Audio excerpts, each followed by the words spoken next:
আল্লাহ পাক তো দান ভালোই দিছে, যখন বাড়িতে নিতে পারুম তখন কমু আমার, আর এখন আল্লাহ পাকেরই।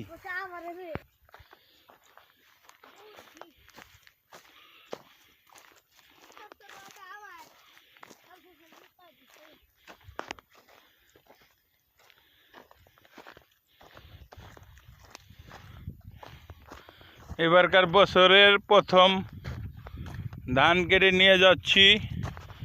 এই যে দেখেন আমার বাবাই ইমাদ হোসেন মীর গৃহস্থ লইছে এক পূজা দান। আবার ওই যে আমার আরেক বাবার সামনে হ্যাঁ লইছে আরেক পূজা দান। আমরা এবারকার সনের প্রথম ধান কেটে নিলাম। সবাই দোয়া, আসসালামু আলাইকুম, সবাই দোয়া করবেন। ধান যে ভালো হয় সবাই দোয়া করবেন।